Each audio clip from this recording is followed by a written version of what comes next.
In the harsh world of 9th century Vikings, where survival was a privilege, not a right, child-rearing took forms unimaginable to modern sensibilities. The story of 5-year-old Olaf, whose fingers turned black from frostbite, is just one example of this brutal reality.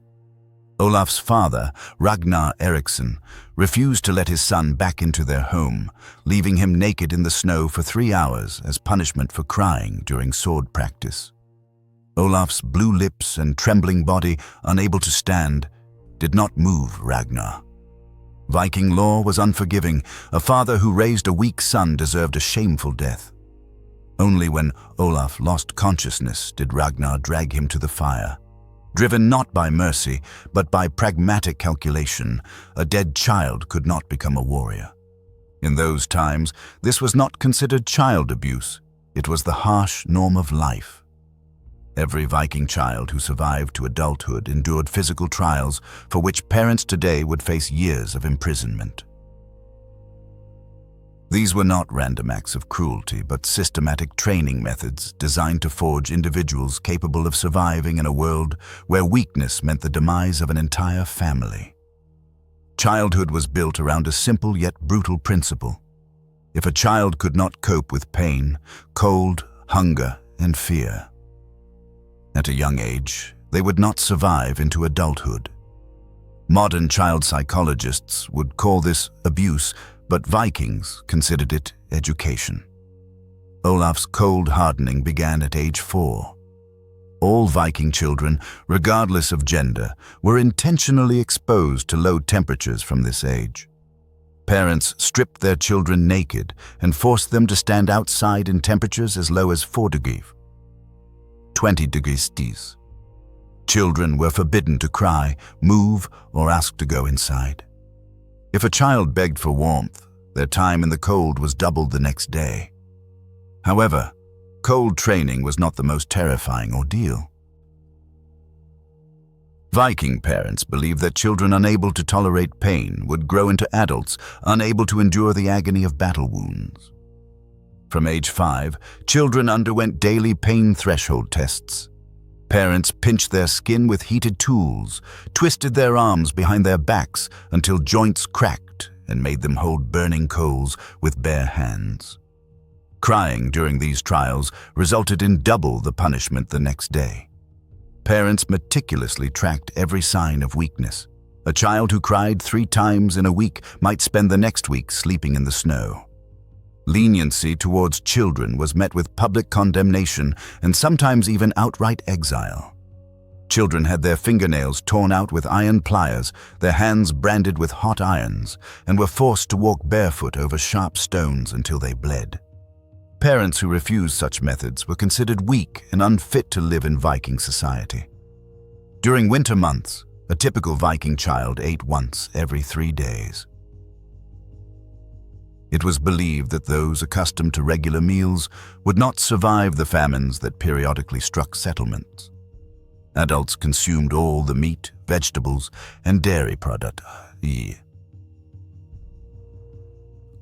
Children received scraps, often consisting of bone marrow and rotten fish.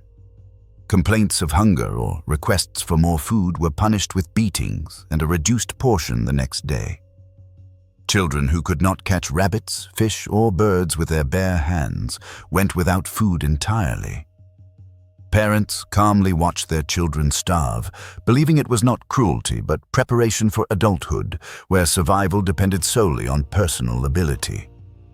Viking children's toys were far from modern concepts of entertainment. They were actual weapons designed to inflict serious injury. Children were expected to train with them for 6 hours a day, regardless of weather or their physical condition. During these training sessions, they fought each other in battles that often resulted in fractures, deep wounds, and disfigurements. Parents encouraged inflicting maximum damage. Showing mercy or hesitation resulted in a beating, and the child was forced to fight again until blood was drawn. Broken bones were left to heal on their own, often leading to deformities, and deep wounds were simply smeared with dirt. It was believed that medical attention would turn children into weak warriors, unable to fight with injuries. The most brutal aspect of the training was the deliberate infliction of mutilation. At 8 years old, parents intentionally caused irreversible injuries to their children to test their resilience to disability. Some had fingers severed, others had eardrums punctured, and many had scars carved into their faces and bodies. Complaints of pain or requests for help led to further mutilations. Parents carefully observed how many injuries a child could endure before breaking. Children who could not withstand 5 mutilations were considered too weak and were often banished into the wilderness. In the harsh lands where the Vikings dwelled, child-rearing was a process filled with cruelty and deprivation, designed to forge fearless warriors and resilient community members. Vikings believed that only by enduring the deepest fear and despair could children gain the necessary emotional control. From the age of 3, they were subjected to systematic terror aimed at breaking their will. Young children were locked in dark pits filled with bones and decaying animal remains, where they spent weeks without light, communication, or adequate nourishment. The unbearable stench and horrifying environment were intended to inflict deep psychological trauma. Only those who endured this ordeal without signs of mental breakdown were considered ready for further trials. Viking parents described in vivid detail the horrific torments that awaited children who showed weakness in adulthood. Tales of being flayed alive, having eyes gouged out, and being devoured by wild beasts were not mere bedtime stories, but gruesome lessons designed to instill constant fear in their minds. As young as 5 years old, children were forced to participate in brutal executions of captives, and any display of mercy or hesitation was severely punished until they became capable of torture without the slightest empathy. Viking notions of sexual education would horrify modern parents. Children learned about sexuality through direct participation in adult life. They were present during sexual acts and, upon reaching sexual maturity, which Vikings defined as roughly 10 for girls and 12 for boys, were expected to participate themselves.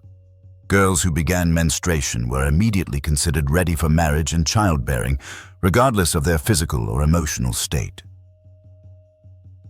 Marriages were arranged for girls as young as 9 and constituted full unions with immediate sexual activity and expectations of pregnancy. When boys turned 12, they were subjected to group sexual violence by adult men of the community. This was not considered a crime but a necessary preparation for the sexual violence they would commit and experience as warriors. Resistance was brutally suppressed with beatings, starvation, and torture until the child fully submitted. Parents who attempted to protect their children were exiled from the community and often killed for interfering with traditional practices. Viking education did not include reading, writing, or intellectual development. Children were taught only practical skills necessary for war, survival, and procreation. Any interest in abstract thought or creativity was severely punished as a useless waste of time. Questions not directly related to survival were met with beatings and additional physical exertion. Curiosity was considered a dangerous weakness, distracting from the focus necessary for survival. Children were taught to suppress intellectual interests and develop only the capacity for violence and endurance. From the age of 4, children were expected to perform heavy physical labor on par with adults. They carried heavy stones, chopped wood for hours in freezing temperatures, and participated in the construction of fortifications and buildings. Failure to work resulted in food deprivation and additional punishments. There was no rest, no consideration for fatigue or injuries, and no allowances for children of varying physical capabilities. Children worked until complete exhaustion, and even loss of consciousness did not exempt them from labor. As young as 6 years old, children were taken on raids where they were expected to participate in actual battles. They were not protected or shielded from danger, but intentionally exposed to mortal risk to test their bravery and combat skills. Showing fear during raids was punishable by death at the hands of their own parents to prevent a coward from returning home. Children who survived their first raid were immediately sent on more dangerous expeditions. The goal was not to preserve children's lives, but to identify those who could become effective warriors. Vikings believed that medical care made children dependent and unable to survive independently.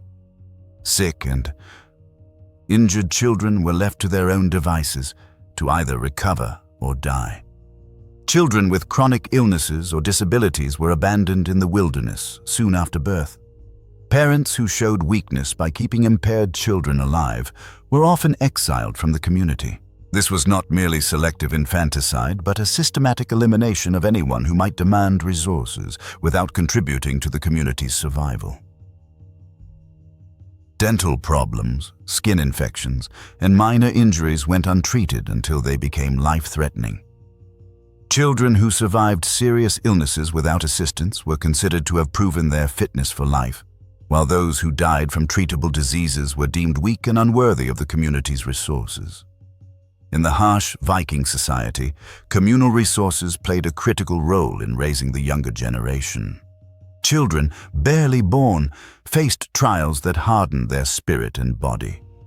Newborns were laid to sleep directly on the ground, under the open sky, regardless of the weather. Thin clothing was their only protection against rain, snow, and biting winds. Complaints of cold or discomfort found no sympathy. On the contrary, offenders were sent even further from the saving warmth of the family hearth. Sometimes children were forced to seek shelter in trees or dug pits, conveying that comfort and protection from the elements were an impermissible luxury. Any attempts to build shelter or find a warmer spot were met with brutal beatings and relocation to even more exposed areas. Thus, the belief was formed: weakness is certain death. Disciplinary measures employed by Viking parents would, in the modern world, provoke outrage and immediate criminal prosecution. Wooden clubs, metal tools, and stones were used. Children were beaten unconscious, and this was considered normal. Parents who showed leniency were condemned for raising weak offspring. They meticulously monitored how much pain each child could endure and gradually increased the intensity of punishments to raise the pain threshold. The goal was to achieve complete submission and unquestioning acceptance of parental authority, regardless of physical suffering. Children were taught to silently accept the blows of fate, not to resist or try to defend themselves. Emotional comfort was considered detrimental, making them unable to survive the harsh realities of adult life. Tears, displays of fear, or requests for comfort were met with immediate punishment. Viking children learned to hide their feelings and not seek support from their parents. Any attempts to establish an emotional connection were suppressed by additional severe measures aimed at completely destroying these bonds. The result was a generation capable of suppressing all emotional expression and functioning as isolated individuals, focused solely on survival. Modern psychologists would diagnose these children with severe emotional trauma and developmental disorders. Vikings, however, believed they were properly prepared for adulthood. Children who passed through the harsh school of Viking upbringing became warriors possessing incredible physical endurance, tolerance for violence, and a readiness to inflict it on others. However, as adults, they suffered from severe post-traumatic stress disorder, emotional dysfunction, and an inability to build healthy relationships.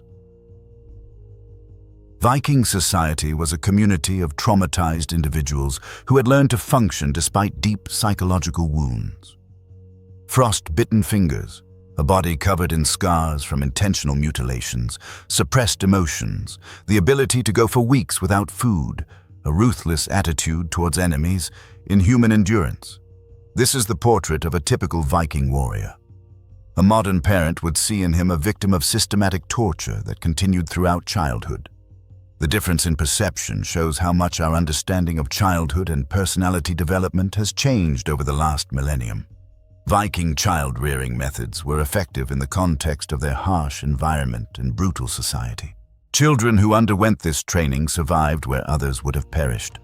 But the human cost was exorbitantly high, and the psychological damage was irreversible. With the development of civilization, when stability and cooperation became more important than physical strength, the cruel methods that produced Viking warriors lost their relevance and were deemed harmful. Today, any parent who applied even a fraction of Viking child-rearing methods to their child would face immediate arrest, trial, and loss of parental rights. What Vikings considered necessary for a child's proper development is now classified as child abuse, inflicting lifelong psychological and physical harm. The transition from Viking child-rearing to modern methods represents one of the most significant shifts in humanity's cultural evolution. We abandoned a system aimed at creating warriors capable of extreme cruelty and endurance in favor of a system that nurtures emotionally healthy individuals capable of cooperation and creative thinking. Cruelty can develop outstanding survival and violence skills in children. But is the outcome worth such costs, and are these methods necessary for survival in the modern world? In the harsh realities of the Viking Age, Olaf lived to be 43, which was considered exceptional longevity. His life was filled with countless raids and conflicts, where he mercilessly destroyed enemies and raised his own children, adhering to the same brutal principles passed down by his father. Olaf never doubted the effectiveness of traditional child-rearing methods, as questioning established norms was considered a sign of weakness.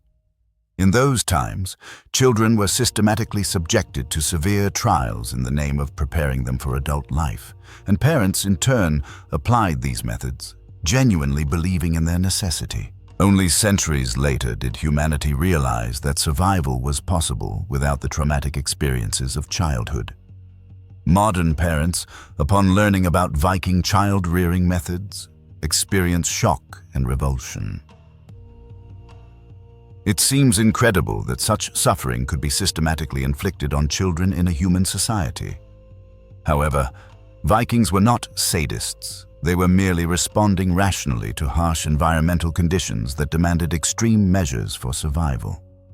In a world where weakness meant inevitable death, parents sought to eradicate it in their children at all costs, disregarding psychological consequences. In contrast, in modern society, where cooperation and creativity are valued above physical strength, parents focus on developing precisely these qualities. In the Viking Age, children unable to tolerate pain had no chance of surviving into adulthood, so parents who did not subject them to trials were effectively dooming them to death. Today, these methods seem barbaric because modern survival requirements have fundamentally changed. Understanding the specifics of Viking child-rearing helps explain why modern, gentle methods would have been impossible in medieval Scandinavia. Parents raising emotionally stable and intellectually developed children would risk seeing them perish soon after reaching adulthood.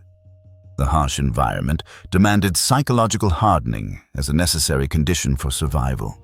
Modern society can afford gentle parenting methods because our children do not need to survive in extreme conditions requiring outstanding physical and psychological resilience.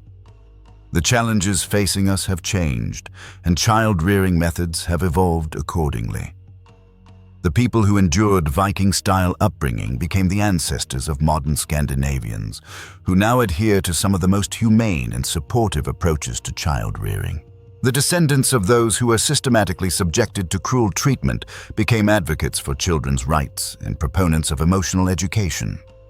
Cultural evolution outpaced genetic evolution, completely transforming child-rearing methods in just a few generations.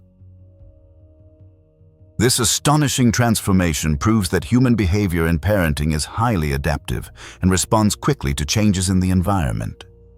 As survival requirements change, so do child-rearing methods. Cruelty was not genetically determined, but an adaptation to an environment that disappeared with changing conditions. Modern parents are convinced that they are giving their children an invaluable gift, the ability to thrive in a world where emotional intelligence and creativity are valued. Both approaches represent rational responses to their respective environmental conditions. The irony is that Viking child-rearing methods, which seem necessary for survival in that era, would today guarantee failure in modern society. Children raised in the brutal spirit of the Vikings would be unable to function in conditions requiring cooperation, emotional regulation, and abstract thinking. Methods that once ensured survival would now lead to demise. This exposes the fundamental problem of preparing children for a future that may differ drastically from the present. Viking parents prepared their children for a world full of physical threats and deprivation. Modern parents prepare their children for a world of psychological complexity and abundance. Both approaches are based on reasonable assumptions about what will be required for future survival. Every practice that Vikings considered necessary for a child's proper development is now illegal and deemed harmful. This complete shift in values represents one of the most significant cultural transformations in human history. Children who, by Viking standards, would have been considered perfectly prepared for life, would today be considered deeply traumatized and in need of long-term psychological assistance.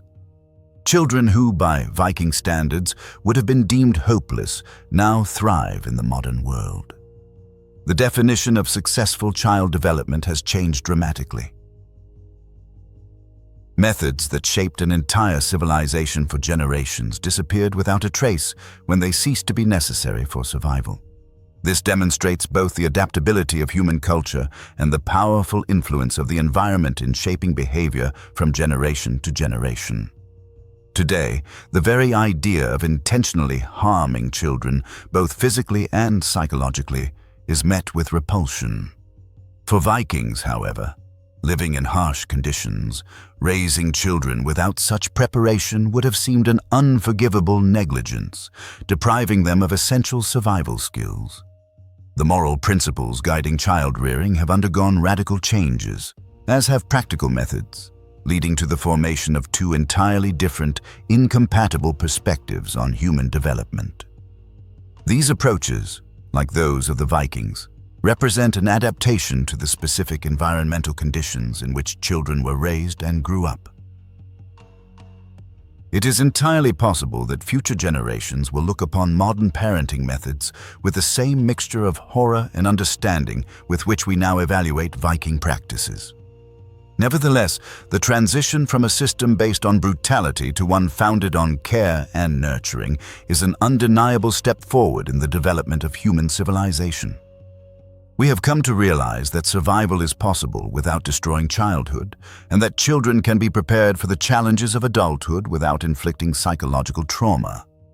The Vikings, by their example, demonstrated that extreme measures can cultivate exceptional abilities. Modern parents, in turn, show that gentle upbringing methods can foster equally valuable qualities necessary for addressing different challenges. Children who underwent the harsh schooling of Viking upbringing became legendary warriors whose feats still capture our imagination. Children raised with modern care and support become innovators, artists, and thinkers whose contributions to society may prove just as significant and legendary for future generations. Both approaches are undoubtedly effective within their historical and cultural contexts. However, the human cost of success has significantly decreased. The soft efficiency inherent in modern parenting methods contributes to the creation of civilizations that dominate the contemporary world through advanced technological and creative culture. While child-rearing methods have undergone radical transformation, the ultimate goal remains constant: to raise a worthy generation capable of thriving and creating.